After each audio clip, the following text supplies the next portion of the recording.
everyone.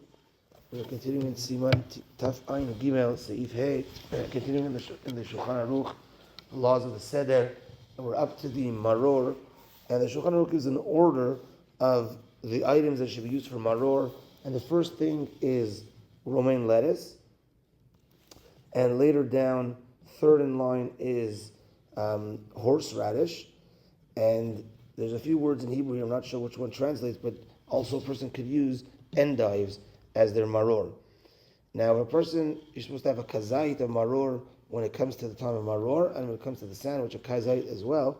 And even if you have half a kazait of romaine lettuce and half a kazait of horseradish, it works coming together. Now, the Mishnah Berurah says that even though ideally romaine lettuce is ideal, and one could ask, why is it ideal? It's not that bitter like horseradish is. So he explains that number one is that romaine lettuce, if it stays in the ground too long, it gets very, very hard, and that is also, and it gets very, very bitter. Sometimes you could get, once in a while you get a lettuce that it can be extremely bitter. That's because it stayed in the ground too long.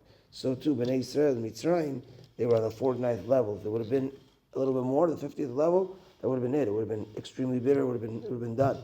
And so too, it gets very, very hard after time. So too, Bnei Israel, when it started, the work and the full story, they were getting paid at first from Paro, and then Paro took away the wages. It started soft and ended up very, very difficult. So that's hinted to in the lettuce. But the Mishnah Berurah writes that in their time in Europe, it was very difficult to get clean lettuce because of all the bugs. And therefore, he suggests to use horseradish, and that's what Ashkenazim use. Sfaradim in general use romaine lettuce, and there are some Sfaradim as well that use endives. The Ramah on the Shulchan Aruch talks about next the Charoset. And the Charoset is a discussion if it's a mitzvah derabanan or not a mitzvah derabanan, but according to the Rambam it is, and everybody has Charoset. And the Charoset, says the Ramah, is made from items that the Jewish nation is compared to. Wine, figs, walnuts, pomegranates, almonds, and cinnamon and ginger. Cinnamon and ginger, he says, are there because they're a little bit stringy, and that's like the straw, because the Charoset is supposed to be like the teeth, like the mortar that was used for cement, that was used for the bricks, and all the items are items that Bnei Israel are compared to. Seif Vav in the Shulchan Aruch continues in the Seder. We wash our hands without a bracha for the Karpas, for the dipping of the Karpas in vinegar or in salt water. I think the general minhag is salt water, and the amount that you should take is, as the Shulchan Aruch says, is less than a kazait.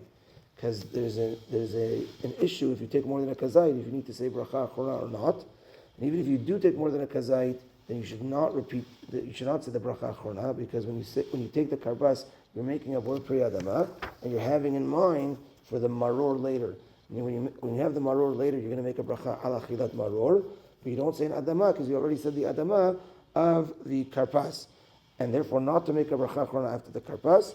Even if you ate a kazait, which you're not supposed to, but even if you did, because again, it's extending, that bracha of adama is extending all the way through for your maror. Then you take the middle of the three matzot, you break it, the middle one in half, and the Shulchan Aruch doesn't say to take the bigger one for the afikoman, but the custom is to take the bigger one for the afikoman. The Shulchan Aruch does say that the minhag is to put it under the tablecloth. That's where in general goes at Ashkenazim. It's a hide and seek game. You keep the kids up. If that's what you do because your kids learned that from school, it's okay. But the general custom is to put it right under the tablecloth, as the Shulchan Aruch says. And the reason is because Bnei Israel when they went out of Mitzrayim, it was tzirut. They went out and the matzah was wrapped in bundles. So too we kind of wrap it by putting it under the tablecloth.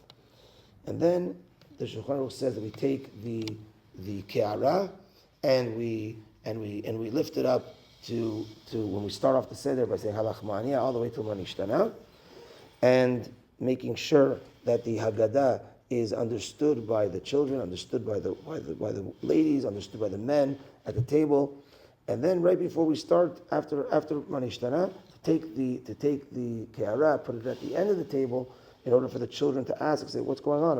Are we done with the Ke'ara? Are we finished? So we put it at the end of the table in order for the children to answer, because that's the main function of the Seder. So that's the end of Seif Vav of the Shulchan Aruch.